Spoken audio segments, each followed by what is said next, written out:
coming up a little later on, we are going to be talking with two other individuals. We have Mr. Shiraz Khan from the Trinidad Farmers Union, as well as Dr. Janelle Joseph from the University of the West Indies, St. Augustine, on our topic at this time. So before we get into that interview with those two individuals, we want to get a listen to the Prime Minister, Dr. Keith Rowley, as he spoke on that very same topic. The individuals, we have Mr. Shiraz Khan from the Trinidad Farmers Union, as well as Dr. Janelle Joseph from the University of the West Indies.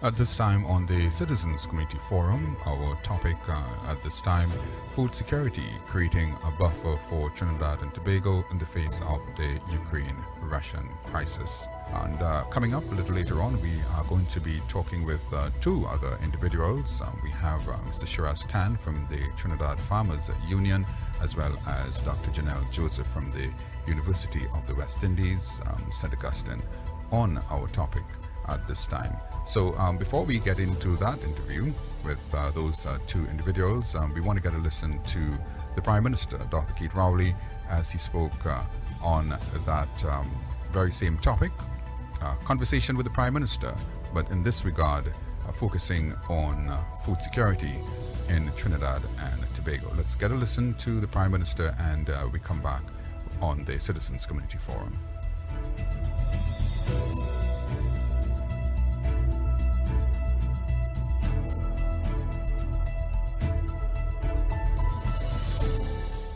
Huge effect on us. It is having a huge effect on us. And as long as that disturbance takes place, we are to begin to steel ourselves, because we are going to be affected. Let me give you one little example. In Trinidad and Tobago, is doubles, talk about doubles and roti. We love flour in this country. Bread and oil. The bulk of the flour that we eat comes from the world market. Ukraine is one of the biggest producers of wheat in the world. So is Russia. Two of them fighting now, and the killing fields are in fact the wheat fields in Ukraine.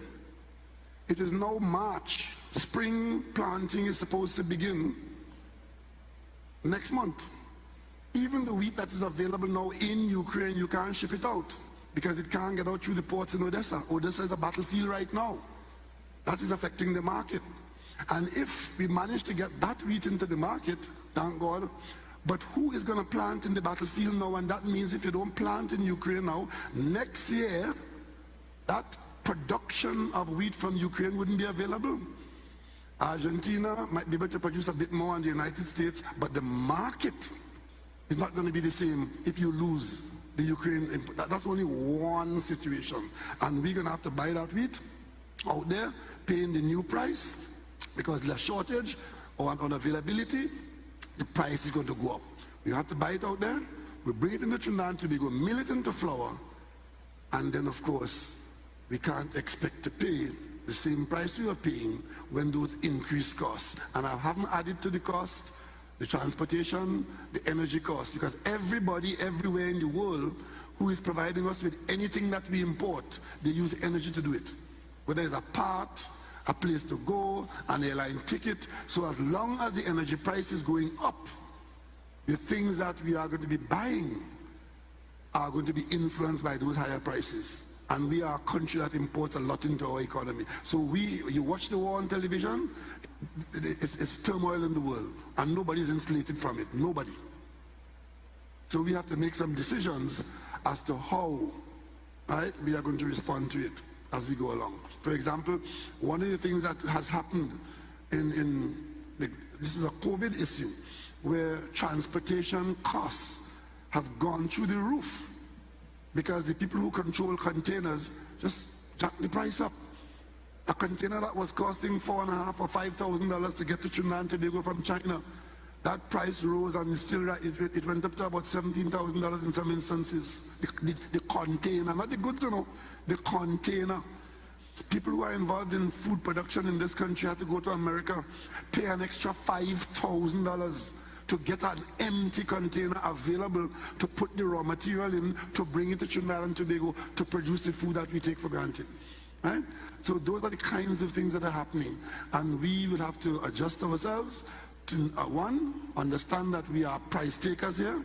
Two, produce as much as we could within our border. Or three, find substitute markets where they're available, but we are all out there with the rest of the world. It's not peculiar to us. It's something everybody else is experiencing, and therefore we are out there competing and jockeying with them for it, including food. And welcome again to yet another edition of the Citizens Community Forum. Our objective is always to have an engaging, interactive and civil discourse, and in so doing help develop a culture of peace and understanding through constructive dialogue and, yes, citizens' participation.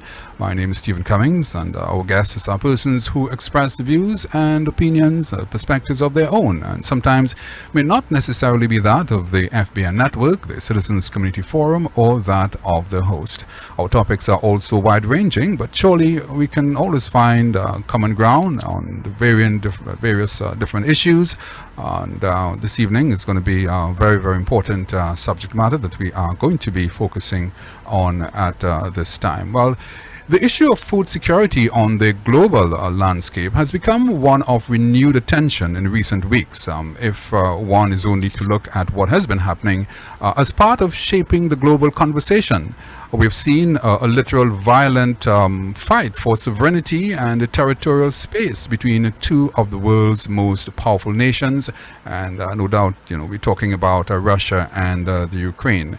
Some may describe this as a dialogue or rather a dangerous engagement of military adventurism, while food security and nutrition are left sadly at the back burner of issues. As members of the global community, many have been caught up in what can be described as well as a confusing vortex of fear, uncertainty and certain concerns when tensions rise, producing among producing and trading countries, causing market shifts on the side of supply and demand for commodities. Now, there must be some lessons to be learned for Trinidad and Tobago and the wider Caribbean when it comes to issues of food security. And even though we in Trinidad and Tobago and the wider Caribbean may be described as a dot on the world map, we are not immune to external shocks. At this time on the Citizens Community Forum, our topic, food security, creating a buffer for Trinidad and Tobago in the face of the Russian-Ukraine crisis. And to help us discuss the issue, I have with me Mr. Shiraz Khan, farmer and representative of the Farmers Union of Trinidad, of course, a well-known face to Trinidad and Tobago on matters of agriculture and food, nutrition. Also, I have with me Dr. Janelle Joseph, an agricultural extension graduate from the Department of Agriculture, Economics and Extension, Faculty of Food and Agriculture, UWI, St. Augustine campus. And Dr. Joseph is the current co-chair of the Caribbean Agricultural Extension Providers Network, and she actively collaborates on several regional and local consultancy projects relating to capacity building, professional development, and knowledge management of regional extension and advisory service providers. Mr. Khan, Dr. Joseph, welcome to the Citizens Community Forum. Thank you. Good evening. Thank you. Good evening. Thanks for having me. Let me wish all my dear sister Joseph and the other women of Trinidad and Tobago happy International Women's Day, and may you continue to have a good day until the end of it. Okay, all right. Thank you for that. I'm sure that has been received quite warmly there by Dr. Joseph. Well, we want to get right into the discussion this evening, and coming to think of it, I'm wondering if the global focus should really be about food insecurity, rather than food security. But we're going to discuss the issue and see how that leads, and we want to sort of get into some very, very important areas as well. Now, I saw somewhere it is said that food security, while referencing the availability of food and one's access to it, a household is considered food secure, when its occupants do not live in hunger or fear of starvation. Yet, to me, that fear remains when, according to a statement I also saw from the World Resources Institute, that global per capita food production has been increasing substantially for the past several decades. But yet, even though we have been seeing, increase in production, there are also reports, that talks about starvation and food insufficiency, and there's so many other things that we want to address, this at this time during the program. I want to sort of, open up the discussion and address this question to Dr. Joseph. Dr. Joseph, of course, we have seen where technology, we've been able to leverage in terms of the use of technology, but yet still there appears to be a problem, I suppose maybe not just here in Trinidad and Tobago or the Caribbean, but in the wider world, we seem to have this problem again, when we talk about food security, and we're not going to we can talk about the Russian and the Ukraine crisis, but even before that, Dr. Joseph, we have had a problem when we talk about food security and sufficiency in that regard. Dr. Joseph. Yes, well, thank you and good evening, and thank you for the question. To answer this question on the whole concept of food security, household food security, I think it really has to start from each individual having that ability to relate to actually what food security really means in its sense. All right, because I'm a strong advocate for the belief that if persons cannot relate to why something is happening, or if they can't relate to something in particular, then it's difficult for the necessary action or the necessary motions to address the challenges. All right, now of course we can speak about at length to the definition of food security, as you would have touched on the various pillars of food security: accessibility, availability, utilization, and stability, and all of those exogenous or external shocks that's taken place will definitely have an impact on food security attainment at the individual level and also at the household level. Once persons are not able to relate to this whole concept. Yeah, so I think that, it really has to start with the individual, and it has to start with them having that level or that notion of relatability, relatedness as well. Mm-hmm. All right, relatability. Mr. Khan, I'd want you to respond to this question as well. Okay, I would tell you, because I'm on the ground in agriculture, right? This problem, Ukraine and Russia didn't bring it on. It was a little bit before that, COVID, into the first year into COVID. And there's a point that I want to draw that you may not be paying attention to: global warming, climate change.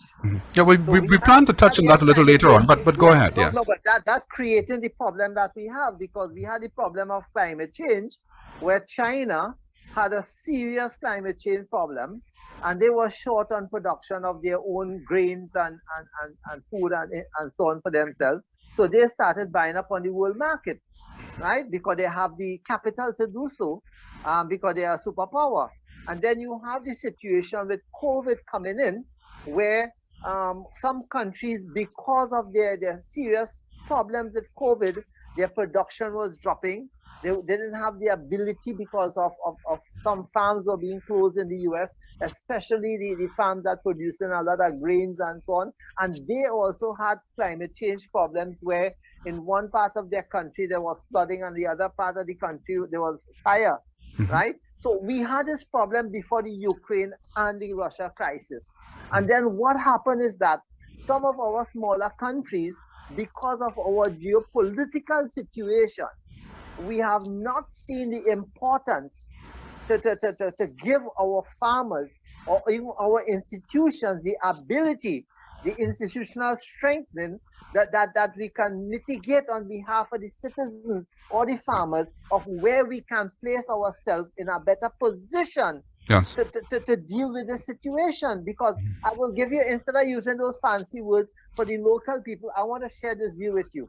Yes. We keep presenting situations where we having problems to get wheat on the market, right? We having problems to get, because wheat, the byproduct of wheat, apart from wheat being flour, is wheat middling, which is the base for most ruminants and livestock feed, is the base. It's come like, you're going to mix gravel, concrete, cement might be one of the minor things important, but the bulk of it is gravel.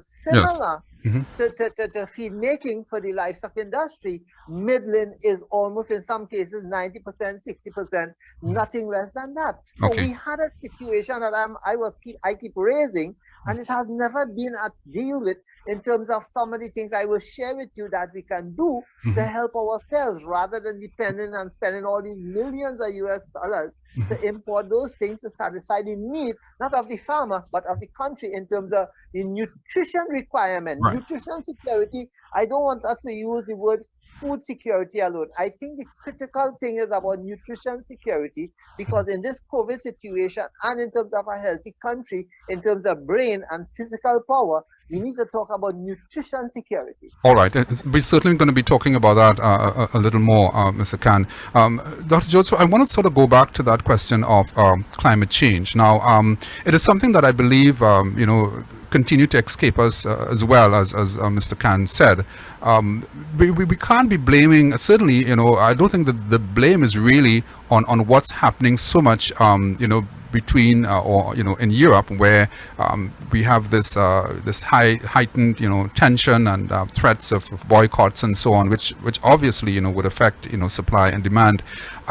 Certainly the issue of climate change is one of those areas that maybe we have been missing as well, Dr. Joseph. Yes, well, definitely, I will agree with that statement as well, because the Caribbean region in particular, we really have been grappling with the effects of climate variability, climate change. Even look at, right now we are supposed to be in the dry season. Yes. And for the past couple of days, there has been consistent rain, gray skies, so there are changes that are taking place that will affect the overall process or the overall actions of, the productive sector. I'm looking at it from the agricultural side. And I just wanted to add to, what Mr. Khan was saying. One of my favorite quotes come from Shiraz will be all right. no problem. Yes. One of my favorite quotes comes from, Wendell Berry, and he says, if you eat, you are involved in agriculture. So everybody at some point, be it directly or indirectly, we are being involved in agriculture just by that simple notion of eating, which will also tie into food security, nutritional security as well. So again, it boils down to the concept, the perception that persons have. All right. Very important, analysis there. And we'd just like to remind our listeners and our viewers that this is the Citizens Community Forum. I'm Stephen Cummings. Our topic at this time, food security, creating a buffer for Trinidad and Tobago in the face of the Russian-Ukraine crisis. And I have with me Mr. Shiraz Khan, representative of the Farmers Union of Trinidad, and I have also Dr. Joseph, an agriculturist, professional in that regard, someone who continues to be involved in the business of education and research. I imagine looking at this whole how we how we manage and what it really means when we talk about food security and so on. And we're happy to have both our guests on at this time. So Dr. Joseph, we are talking about what? Climate smart agriculture? Yes, well, agricultural activities are, as I would say, adjusting or taking this path or trend of becoming climate smart because of what's taking place. We have hotter rainy seasons, drier rainy seasons, kind of like flip side, as you would say, all right? And farmers, those involved in agricultural productive activities, they are very, very innovative, and they, using their indigenous knowledge that they have been practicing in climate smart agriculture, right? So I don't think we, need to what you see, discover that notion with them, because farmers, they have been engaging in climate smart agricultural activities, years ago, and they continue to do so now. So it is one of the reasons why I would say we also have a consistent supply of local produce, at the availability in the markets and local spaces. All right, let me take the question again. I want to just stay on this issue of climate change, because just for a little while longer, and I know so can you raise the issue, how much how much involvement, now I heard what Dr. Joseph just said, but how much involvement our farmers really, how much of involvement are they in this, and understanding not just the science, but the need to be climate smart and to be involved in climate smart agriculture in Trinidad and Tobago? And to support Dr. Joseph's point, our farmers have been innovative enough, and our people in this country have been innovative enough to deal with this situation. We had a situation last year similar to this, Dr. Joseph. Last year we didn't have a dry season. We didn't have bushfires. And hence the reason why we had so much of wild meat on the market, because we had that situation where the bushfires couldn't destroy some of our wildlife. And we'll have the same problem this time around. Now, there are certain things that we as farmers will work with, because here what's happening, and this is just a piece of education for us all. There are some communities in this country, places like the Shagaramas farmers, the Guava Road farmers, Tabakit, around West South. These are farmers that only could plant in the dry season. They can only do farming because the area floods, right? So what happened is that you realize for the past month or so, you're seeing tomatoes. I live in Central, so I see tomatoes. You say how you want, right? Okay, Mr. Karen, yes. I see tomatoes. What happened is that we had tomatoes reach £7 for $20. 7 and 8 pounds for $20, because you had a lot of people planting tomatoes at the beginning of the dry season, coming out of December land preparation, and we have a lot of tomatoes on the market. So which means now there are some things that the authorities need to do, because a farmer will choose a crop to plant based on his knowledge and his likeness. Yes. But he do not have the idea of what farmers in Tabakit planting from Arangwes or Shagaramas. We need to have some commodity structure within the organization, be it NAMDEFCO, be it the university, be it the Ministry of Agriculture. Because what happening is that why it is that we have a glut of tomatoes on the market at this point in time, and we are short on other commodities. Right. So we need to have a structuring of the markets, and the farmers or the farmers organization cannot do that without the help of the authorities. And I am saying NAMDEFCO is the fittest people, together with the university, because they will have the knowledge of the areas and the testing done. Well, Dr. Joseph is here, so I know that she's hearing you as well. But Dr. Joseph, I want to just go back to you, we're looking at this whole business, and I'm always one to follow the science behind just about, I suppose, everything that we do. When we look at things such as heavy metal accumulation in soil and water, as possibly one major area, or causing what I would call by inorganic contaminants, their presence in agricultural soil in high qualities, have also impacted our, the quality of the food that we produce. I'm sure that, is that something that you would have found as well, maybe in research, when we look at agriculture?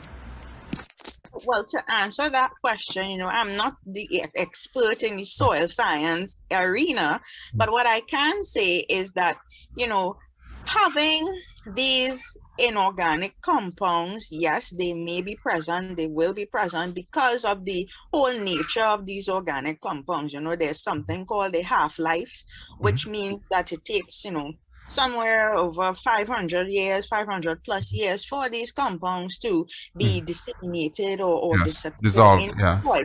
Right, so it's something that's consistently there. Now, of course, because of the innovations that have been taking place in agriculture, you know, we have now been seeing transitioning away from, agricultural activities where it depends solely on the actual, planting on the soil per se, but moving more towards those soil-less activities, Yes. hydroponics, aquaponics, etc.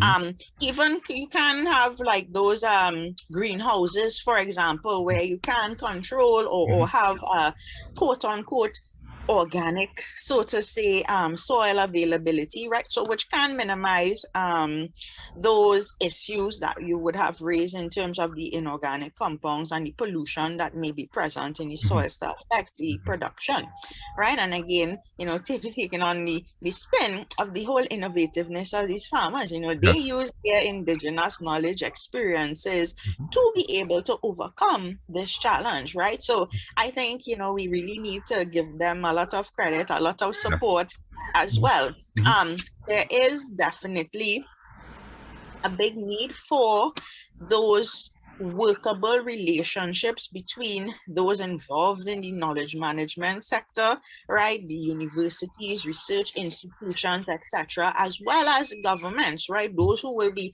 putting the policies and bringing the actions into reality that can benefit the producers, given, the challenges that may have been mentioned with climate change, climate smart agriculture, the pollution, etc.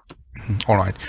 Mr. Khan, in what more effective ways can we support the concept of home gardening, kitchen gardening, which is also, has had, the potential to, or have the potential to really maintain, stability, food security, in what other ways? Dr. Joseph mentioned some of the areas there, but, being on the ground, what are the ways that you think we can effectively, give greater support to this particular, concept when we talk about home gardening, kitchen gardening? Yeah. Okay, could I just step back a bit to the question you posed to Dr. Joseph? Sure. If you don't mind. What happened is that why we have these contaminants, soils and all of that, right? Our farmers have most of the arable, the good quality arable land on successive governments from way back when continue to do not have a proper land use policy. So the arable land are put into housing and other things rather than given to agriculture. You see where people are now taking lands that are not arable and trying to rebuild it using a lot of chemicals. And so you have a situation where sometimes we overput because what happening is that we are misinformed and the people who advise us are already also misinformed. So sometimes we hurt more than we try to do good. But coming back to your question, I will tell you this: COVID has shown to a lot of people home gardening. I can tell you that because one of the things I sell is manure, right? And during the COVID time, especially during the lockdown when you had those um, uh, the hours of operation between 6 to 6 and so on the curfew, Yes. Yes. Yes. you had people who was not working and they was getting frustrated, and some of them took the frustration and started their home gardening. I lived in the back of 500, edible 5,000, sorry, right? And what happened is that a lot of people, because I did one or two programs talking about how to plant this and that and the other on the radio and so on, Yes. and people were actually coming and using containers, and because they don't have the land in the housing, and they were actually planting their little seasoning and one or two plants and so on. So home gardening, because of the COVID, have gotten people into producing. And what we should be doing is encouraging people to at least some of those who have little spaces of land, Yes. that we should not be only concentrating on concrete. But what happened is that we should have more programs trying to get people, rather than looking for the political clout, to say that, oh, we getting people to plant or we giving away plants. That's not it. We need to Okay. work with the people and educate people on how to continue to grow things without soil. Like Dr. Joseph was saying, we can use containers. There are different tiers of containers that we could now, that people have developed those containers. Yes. All those buckets, those plastic buckets that people are throwing away, we can now use those things. And there's so many innovations taking place. In fact, I saw somebody use a gelita bottle, a discarded bottle, Okay. and put in a plant and turn it upside down. And growing a plant, and the plant turn its way and come upwards. And people are using those innovations. Right. So, and we are saying so that we we see. can do it. Yeah. So we are seeing where out of a crisis, we are pushed, towards using, I suppose, that creative, that innate, creativity that I suppose some of us never knew that we had. But Trinidad, my brother Trinidadians will create and come up with ideas. We are Trinis, huh? We are Trinis. Yes, certainly. Dr. Joseph, are you satisfied with, as we're talking about support, for and looking for ways as to how we can, better impact on home gardening, kitchen gardening? Are you satisfied? And this is not a political question. Are you satisfied with the level of state input in protection and, when it comes to even our locally produced foods here in Trinidad and Tobago? To answer that question, politically correct, I would say yes. All right, because governments come, governments go. There is some level of support or some level of encouragement, incentives, etc., that will be geared towards the local suppliers, local production, that area. Yeah. However, what I think, can be or should be streamlined is really the making it more accessible, the availability of it, the timeliness as well. These are some challenges that may need to be tweaked and worked out or to be contended with. Yes. Right. So again, that's your perspective, and Scan. I know that you have been a strong advocate, for agriculture, and seeing that we are not just food sufficient, but we are also an educated population. And you did mention, the nutrition part of it. We do have a situation now where schools are going to be opened in a larger capacity in terms of getting more of our students, our children out, and we do have a school feeding program as well. And I'm wondering if you are of the view that that maybe we need to pay a little more attention towards even the schools, and again we go back to the issue of nutrition. Do you believe that enough is being done in terms of supporting that sector of our economy? I think we have lapsed a bit on that, because what have happened in the past, right? And now I am not saying I know everything. It's just that I'm involved in it so long, and I'm trying to be part of it long time now. Yes. In 2007 and 2008, we went to the school feeding program, right? And they were telling us that we have to compete with the imported meat prices, right? Okay, you have chicken that is not healthy for the school children, but yet they find themselves into the program because they are cheaper, right? Because they are cheaper. And let me give you the example of the lamb that we were trying to get them to go into the school program. They said, look, we buy boneless lamb at X, Y, and Z prices.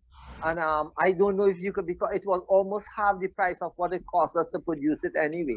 Because we assemble things here. We don't do too much growing of anything. Because with the demise of Caroni Limited, we lost the citrus industry, we lost the molasses industry, we lost the rice industry, all those, and the bagasse, all those, Dr. Joseph will tell you that all of those byproducts used to sign itself into the agriculture sector. So what happened is that we have a situation where we cannot compete with the imported, because the imported meats and so on are heavily subsidized. They are heavily subsidized. In fact, some farmers are paid in foreign countries, in Europe and North America. They are paid not to produce because they don't want to have a situation of overstock, right? So we had a situation where our people are growing chickens and so on, and they were not getting it to sell onto that program because they were being fed cheaper products, right? I am saying is that there are certain things in this country. It's not that you want to make the farmer rich, but what you want to do is to ensure your children are having a better meal at the end of the day. How in God's world could we be giving a child every day a chubby? Why we can't give them half of a chubby of goat's milk or cow's milk?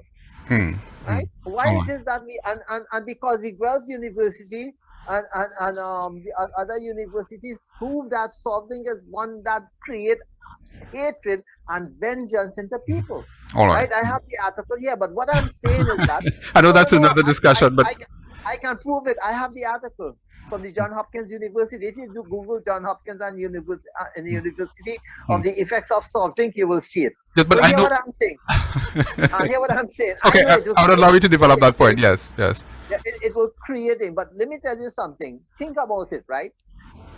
How simple it is that when we started, and I don't know if you know this, Mr. Cummings, when we had the Palaseco Agricultural Enterprises with a pasteurizing plant producing pasteurized milk to feed to the school feeding program, one mishap and we throw it out of the window. Millions of dollars are spent on that project. But what happened is government changed and we never even re-looked at that project in 2010. So we Okay. have a situation where people are not taking up the importance of the country or the citizens rather than other people to satisfy their needs, probably politically. All right. All right. I know, Mr. Khan, you know, you raised something there that I believe we can have in another program, you know, the impact of negative impacts, I suppose, you know, on you know, students and I suppose the young persons, you know, when you are simply not eating right, you know, and you know, you can see where maybe even societal violence, you know, you know, impacts on that. But that's a It's called food fraud. okay. It's called food fraud. Okay, that's another discussion I believe, you know, we can have at another time, and I'm sure, you know, Dr. Joseph would agree as well that, you know, that there is this correlation, there's this relationship between, I suppose, you know, what you eat and how you and you know how you function generally as an individual, as a human. So that, you know, I mean, there's research, you know, to support that as well. Science. But Science. yes. Yes, but what we want to do now, Dr. Joseph and Mr. Khan, we do have just some commitment. We want to take a short break at this time, and when we come back, we will continue the discussion. Prime Minister, good evening to you and welcome to the Citizens Community Forum. Good evening, my brother, and for your viewers, listeners. Happy to be here with you. Mr. Cummings, I think Trinidad has to be proud of this civilian oversight. Mr. Cummings, you were asking about our operational, you were asking was it from an operational standpoint? First of all, good evening, Stephen. Thank you very much for having me on your program. A very good evening to all of your listeners.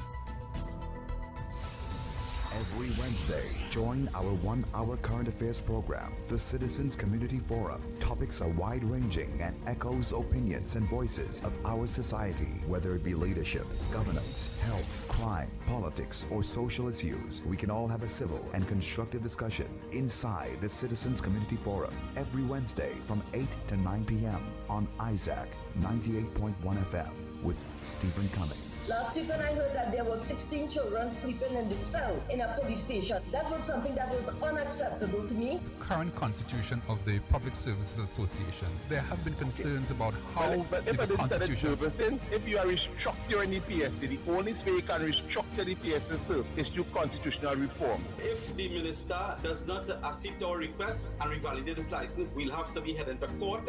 Every Wednesday, 8 to 9 p.m., the Citizens Community Forum. Your host, Stephen Cummings. And welcome back to the Citizens Community Forum. I'm Stephen Cummings. This time we are discussing the topic food security, creating a buffer for Trinidad and Tobago, and in the face of the Russian-Ukraine crisis. And I have two guests with us at this time on the program. We have Dr. Joseph, and I have Mr. Khan Shiraz Khan, a well-known voice and face as well in Trinidad and Tobago on the business of agriculture, food, nutrition, and we're also happy to have Dr. Joseph with us discussing this very important matter. Dr. Joseph, an agricultural extension graduate from the Department of Agricultural Economics and Extension Faculty of Food and Agriculture, UWI St. Augustine. Dr. Joseph, Mr. Khan, welcome back. Thank you very much. Right, we were discussing before we went to the break about you know, some of the impact, you know, when we simply don't eat right, and I suppose, you know, this goes back to, you know, I suppose the kinds of policies that you know, one may have, or country or state may have. I'm trying to find out, Dr. Joseph, if you think that maybe, you know, we need to probably revisit and have stronger, you know, policies. Yes, we have a school feeding program, and you know, we know about the importance of nutrition, you know, in not just, you know, in our schools, but you know, a nation by extension. Do you believe that that we need to revisit some of those policies as to how, you know, we feed ourselves, and what kinds of, you know, food and nutrition, you know, when we look at the entire health sector? Are you satisfied that we are placing enough emphasis on the importance on food and nutrition in Trinidad and Tobago? So that is very much a topical question. And to answer it, you know, I would say we have the policies in place. Yes, maybe they can be revisited in some area or the other. However, what we really need to pay particular attention to is the implementation or the operationalization of these policies. We have lovely plans, policies, etc., but having them properly implemented, operationalized, that is where the challenge comes in, and that is where we need to focus our attention and efforts. All right. Mr. Khan, the issue of policy and by extension, you know, ensuring that we have the systems, you know, so that we eat right, and you know, we talked about the importance of even the school feeding program. What are your thoughts? Okay. Again, I need to go back on a bit of history, right? Okay. Forgive me, but it is important for us to understand this, right?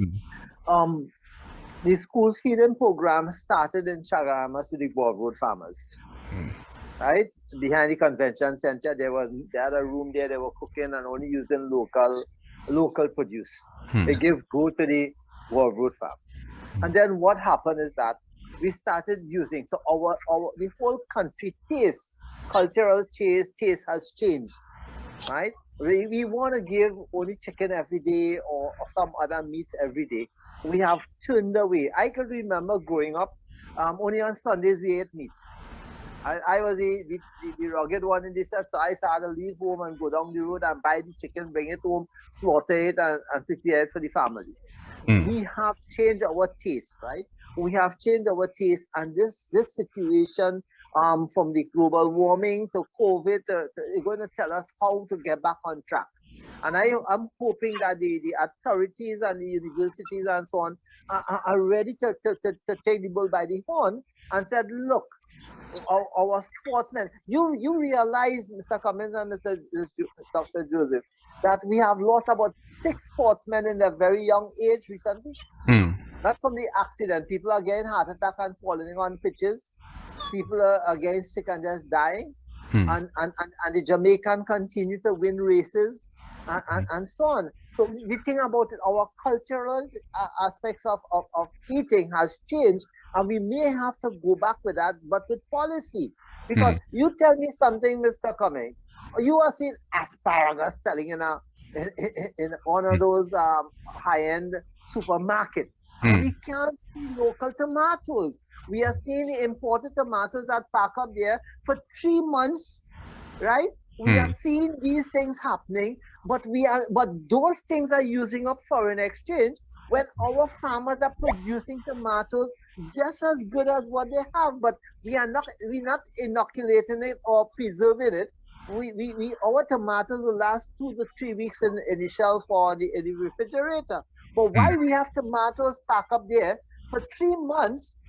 Because the color is not like that, and when you do cut it after 3 months, it's still solid and nice because it's chemical treated. So we got to use policy, and forgive me, Dr. Joseph, the university, because of the ability to research, the ability to look for new ways of fostering, because you have more what should I say, lobbying power than probably the farmers or Mr. Cummings or myself. You have the university where you bring out students every year. So our system has to look and see how we can now change the education system to get the new ones coming out, not so much with the new technology, but also using the one that is more healthy for the society, and also saving our country from going down the state of having a lot more people and building more hospitals. Why it is that we are building more hospitals and we are not having more health institutions to have people more healthy, Mr. Cummings? Yes, let me look at that. Yes, Sorry for being, me and agriculture. you did. I know you're very passionate. When we when we approach this, when we approach this subject, Mr. Khan, Dr. Joseph, Mr. Khan made a very important statement there about what are we doing at the university level to ensure that not just that there's sustainability, but we create the right kinds of mind, looking at the importance of nutrition, and we're talking about agriculture, and in a sense I'm getting from Mr. Khan that he's probably not satisfied, and maybe not just him, but many other persons, that maybe we need to do a little more at the level of the university. Dr. Joseph. Well, at the university level, we are actively trying. We have our various outreach activities. Of course, the research that is conducted at the university level, we try to transfer those technologies to those who really, need to utilize or benefit from, the various forms of research. Now, one point I wanted to add or include is when Shiraz mentioned, they prefer foreign tomatoes, asparagus, etc. on the grocery shelves. Now, it also all boils down to consumerism as well as consumers' perception, right? We are, like it or not, being bombarded by this whole information age. Everything is, World Wide Web, internet, social media, etc. So that really has a level of influence on persons as well as the choices that they would make. Now, as a young child growing up, of course, they have, World Wide Web, influencing them. So their preferences are going to be tainted in that manner, and of course it will carry on through adulthood. So we really need to start to have more, active outreach, education, advocacy, for example, to help promote more local produce. We had the buy local campaigns. There are so it's not just right. So it's not just about giving out seeds, in communities. It's more than just giving out seeds and plants. Getting a little more, out of that. And I'm happy that you mentioned that Mr. Khan mentioned that, and you continued, the discussion in that vein, Dr. Joseph. Because my next question was going to be, how has even online shopping been impacting consumers' tastes and choices as well as purchasing patterns? Well, everyone really has gravitated more towards this whole convenience style, online, because of, as COVID-19 pandemic, we had these disruptions, more online shopping, digital transformation, etc. All right, now, if you have the preference of purchasing something online, you also have to contend with, the delays that may take place in terms of, customs, clearing at ports, the suppliers, freight, etc. All right, which will have an impact on the availability as well as the prices that the produce or the item will be available for. All right, now we have a lot of local potential, lots of campaigns local that are locally inclined. All right, so I mean, again, it has to boil down to communication, education, as well as getting persons, stimulated to want to take that leap of faith and go with something local rather than, the notion of imported or foreign is best. All right, so foreign is not always the best, especially when it impacts on your food import bill. And, Mr. Khan, I've been monitoring, as we talk about, the food import bill, I've been monitoring for many, many years the various budget allocations. And every year for the last, let's say, 10 years, I don't want to go, further back, but at least I can say for the last 10 years, we have seen a very meager, financial allocation being given towards agriculture. I mean, if you check the budget statements, expenditure, income and expenditure, and you would see where agriculture have always been the least of the ministries. And I'm wondering who is really responsible for that? Is it the government, or should the call be really made from or coming from farmers like yourselves to indicate that, to say, well, look, we are in the business and we are on the ground. We are the ones who are, in use of the land, and we are the ones that can shape the policies, put forward recommendations. Because why I'm saying this is that it can't be left up to the policymakers or to any government or any administration, as a matter of fact, to say, well, listen, we're going to give you 2 million this year, next year we're going to give you one, and the following year we're going to give you $500. Who is really to be blamed when we have that kind of mathematics, in terms of the numbers, going towards agriculture, which I said, over the many budgets have been very, very small. You had me 2 years now on your budget program discussing this agriculture thing, and I keep telling you that and other sectors, right? So, and then they stop inviting us because we keep coming on with the same thing and saying, well, why it is that they're calling us here? We're telling you what it is desired for us to see betterment in the sector, but we're not giving it. So then we come in, we spin it up in mud. But what I will tell you something, I want to share something with you, right? At the end of the day, right, if agriculture is not treated as a serious industry, as an industry, not as a bastard child of the economy, we got to treat agriculture as a business.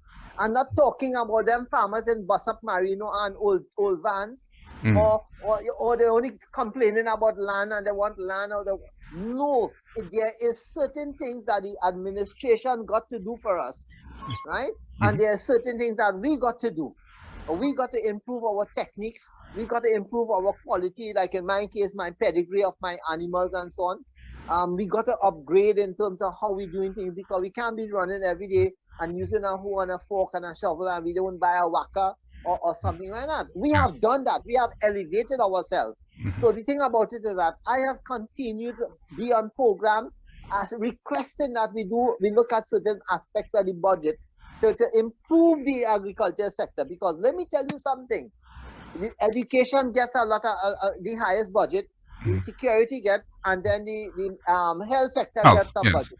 Right. So if you take $500 million of the health sector budget, instead of giving the agriculture sector less than 100 million, and you take $500 million of the health sector budget and look at putting more healthy foods on the market and doing things that will create, you wouldn't have to be building more hospitals and buying more beds and buying more medicine, because nutrition is your key to better health or a better country, a better healthy nation. Yes. If you take $500 million, because our budget this year was less, it was $778 million. Well, the education budget was almost $6 billion. and the health ministry was also high. But we need to understand something, that if you eat right, you could have a number of benefits in the society. Yes. About crime, about sportsmen, about better educators. You'll have stop having all of these fallouts in school, because your crime situation comes from falling out of school, people coming out of school. And if we continue feeding them properly, there will be more alert to education. Because let me tell you something, you saw the UN report stating that over 300,000 of our citizens are under the poverty line. Yes, Also, yes. so if you have 300,000 people under the poverty line, so which means somewhere along the line, poverty will breed unhealthy child. Yes, and you have a spin-off. Yeah, we have a spin-off. Hospitals and so on. Yes, yeah. Using more medication, but is it designed that we had to buy all of these foreign medicine and foreign food? Okay, it's ironic. Yes, certainly, Dr. Joseph. Treating agriculture as a business, we have not. We've not done, even though there have been attempts, I suppose, in some areas. We have not done very well in that area. Are you of that view? Because I mean, we talk about we talked about even the budget, allocations that we see every year, and we don't have that many businesses around that really are into that business aspect of agriculture, and which has that when we talk about food sufficiency in Trinidad and Tobago. Well, definitely. And, to add to that, we need to also give credit where credit is due, firstly. All right. I mean, if we have this notion of, farmers as, working in the hot sun, back-breaking, toiling, burst of clothes, as was mentioned, right? Then, of course, that perception will continue to prevail itself. Right now, if we really, really take a closer look, I mean, if we don't eat, we can't function at all. And who are the providers who, starting at the basis, at the very, very basic, and any agricultural system, the producers, the farmers, right? And that's why I always like to say, if we consider the quote, if you eat, you are involved in agriculture, having that mindset, then of course, I believe the sky is the limit, right? We really need to change that perception. All right, we need to really change the view of agriculture, have a professionalized view of, those involved in the production sector, those involved in those productive activities, particularly because they play a very vital, crucial role. Yes. Right? So, yeah, definitely, yeah. I agree with that statement. And we just like to remind our listeners and our viewers that this is the Citizens Community Forum. I'm Stephen Cummings, and we're having a very important discussion with Mr. Siraz Khan and Dr. Joseph, and we are looking at the subject matter of food security, creating a buffer for Trinidad and Tobago in the face of the Russian-Ukraine crisis. Mr. Khan, you wanted to say something? Yeah. Dr. Joseph, I'm going to make a statement. It's not sexist, it's a fact. We need to make agriculture more sexy. Well, yes. But not only that, I was going to also look at how we can really make agriculture attractive to more attractive to young people. It has always been the view of this, as you mentioned before, agriculture being this back-breaking, activity. And I think that maybe not enough is being done in the side of, attracting young persons to the sector. What do you think can be done, Dr. Joseph, in bringing more of those, of that sector of our population into agriculture? Agriculture is not only about dealing with crops and livestock, right? We also have, the value added activities. We also have, you know, those processing activities, manufacturing, right? The input supplier relationships. In terms of agriculture, we also have those necessary support agencies, right? Through the extension and Yes. advisory service providers. Mhm. All Yeah. right. What, So what energy companies might call upstream and downstream? we need to Yeah, expand yeah. our view as to what really agriculture Yes. refers to. It's not simply just about crops, dealing with crops and taking care of livestock. No, there are other activities that are engaged in agriculture. Now we also have the advent of digital agriculture, you know, Yes. utilizing drones, Mhm. artificial intelligence, technology to help boost agriculture. All right, so it really is an expansive sector that really has to be taken into account. Mr. Khan, attracting young people, more of our young persons into the business of agriculture. You started out the discussion saying that it is not, it has not been seen as very attractive in that area. What happened is that I know there's a number of young people, and you see it on the television and so on, that they got involved in the problem using agriculture But products to make. they're not, in the large numbers that I suppose, No, we'd all like. But Ms. Dr. Joseph said it quite clearly. Mhm. And you have said it, because if it is that you live with your grandparents, you see your grandparents up in the land waiting for land tenure. Your parents had the same problem, always expecting a bulldozer to come and take them out, or somebody claiming the land. And you know there, you're not going to want, because one of the things is that people always choose to educate the children, right?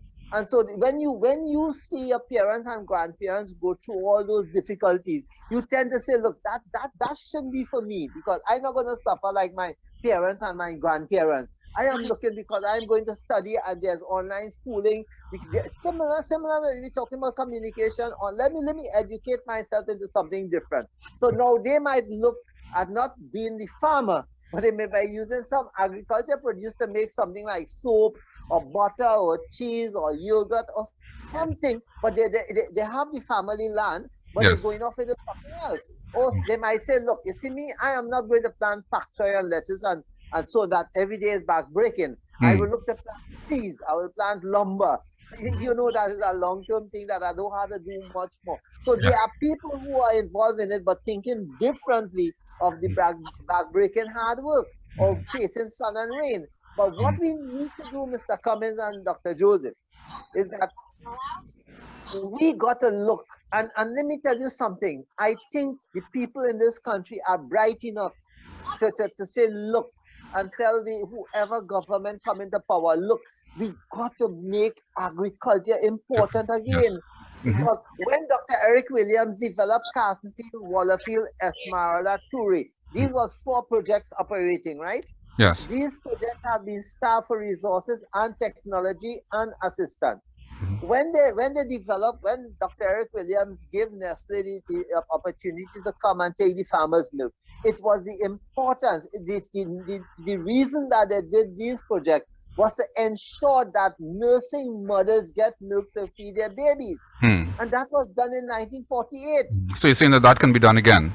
Yes. It could be done again with the interest of seeing and feeding yourself in one way or the other. Because at that point in time, they didn't want to only import milk.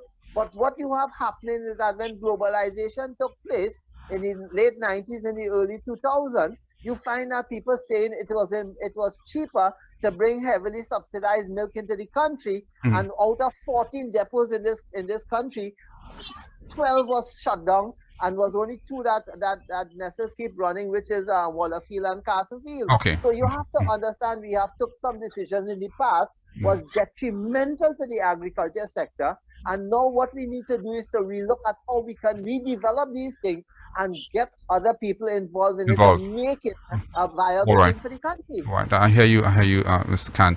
And this is the Citizens Community Forum. I'm Stephen Cummings. I'm talking with Dr. General Joseph from the University of the West Indies, and also Mr. Khan, Shiraz Khan, of the Farmers Union of Trinidad and Tobago. Now, I wanted to, before we have just a few minutes again before we close the program, I want to address the issue of rising food prices. I think that we can't end the program without giving some focus as to when we talk about, rising food prices, maybe where, the blame can be placed. I was looking at some information which was said that the U.S. Chamber of Commerce, in a report I saw, said perhaps the single biggest factor contributing to higher food prices is the fact that nearly every industry has been experiencing since the pandemic. There are not enough workers to, for example, offload containers in the ports, for example, and not enough truck drivers to move the food to distributors and stores. Is saying that this is one of the some of the key areas. And also it talks about tariffs, and product scarcity, and especially now, with what's happening out in Europe, we may see even more of that, of the intensity of that happening, leading to higher food prices. And there's always the question of who is to blame for the rising price of food. We go to the grocery this week, something may be $2. We go the next week, it might be $2.05. And I know that there's also been the discussion about a Price Watch group. I'm not sure if that's the correct name, but I was aware that there was a unit that was set up, quite apart from the Ministry of Consumer Affairs, to monitor prices. Mr. Khan, I'm not sure if you would have remembered that at some time. I know about that. Yeah. Yes. I know about that. But that has not worked. Yeah. I could give you the okay. It's not that I'm old. I'm just started very young, In 2007, at that time, I was vice president in Phyton, in terms of agriculture, right? And we fought for Prices Commission in 2007. That big 2-day session we had with then Prime Minister Patrick Manning in Twin City, finding the solution, right? So we did fight, and we did get a Prices Commission that worked. Price Control Commission, yes. Headed by Dr. Roddock, right? I think it was Professor Roddock now, yeah. So what happened is that it worked from 2007 to 2010. And when that administration came in 2010, they leave the committee, but they never handed in any resources. It never worked. And in 2015, we got it. We asked for it, and it never come. So what happened? This Prices Commission was to actually look, because it is defending big business. Because we were asking because here what's happening right now. We have products that we bought since January in 2021, right? The same batch number, the same manufacturing date, the same expiry date. But every time you go to the outlet, be it chemicals or pharmaceuticals, they have a sign due to the foreign exchange fluctuation, the prices fluctuate. So the same product that was there since 2021 January, in March in 2022, it's gone up by $15 and $20. It's going up, but it's because of fluctuation. And when you draw it to their attention, they don't want to sell you anything. What is happening is that we are being taken advantage of because of the scarcity of foreign exchange. Okay.